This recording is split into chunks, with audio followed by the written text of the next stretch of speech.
The Mysterious Girl on the Haunted Bridge. It was a cold and quiet night. Arjun, a young man with a love for adventure, was riding his motorcycle to a remote village he had heard about from a friend. The village was infamous for its haunted tales, and one story, in particular, caught his attention: the haunted bridge. As he approached the old, creaking bridge, he noticed a figure standing in the middle. It was a girl in a flowing white dress. Her long black hair swayed in the wind, partially covering her face. Arjun slowed down, his heart racing. "Are you lost? Why are you here so late?" he asked. The girl slowly lifted her face, her eyes deep and mesmerizing. "Can you take me to the village?" she asked softly.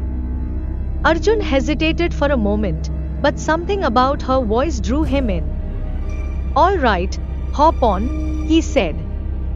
As the girl sat on his bike, a sudden chill ran down his spine. The atmosphere around him seemed to shift. The air grew heavier, and the silence was deafening. "What brings you to this village?" she asked, her voice calm yet unsettling. "I've heard stories about this place. I wanted to see if they're true," Arjun replied with a nervous chuckle. The girl smirked faintly. "Not all stories are meant to be uncovered. Some can end your journey forever," she whispered.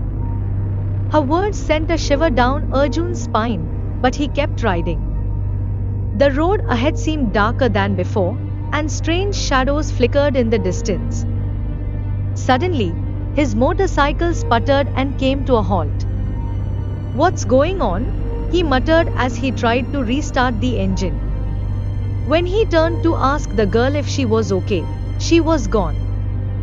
Panic set in as he scanned the area, but there was no sign of her. Then, he heard a soft laugh coming from the direction of the bridge. Turning back, he saw her standing there, her face now terrifyingly distorted. Her glowing eyes stared right through him, and her smile was no longer human. "Why did you leave me here?" she hissed. "Now, you must take my place." Arjun froze, his heart pounding in terror. The ground beneath him seemed to shift, and he realized he couldn't move his legs. The air was filled with a strange, echoing chant, and then he heard the sound of footsteps approaching. Out of nowhere, an elderly man appeared, holding a lantern and chanting something in an ancient language. The girl screamed and disappeared into thin air. Arjun collapsed to the ground, trembling. When he woke up, he found himself in a small temple. The elderly man, now sitting nearby, said, "You're lucky to be alive. That girl's spirit has haunted this bridge for years, looking for someone to replace her. Never go near that bridge again." Arjun nodded, too shaken to say a word. He left the village the next day, vowing never to return. But the girl's haunting face and her airy laughter still haunted his dreams.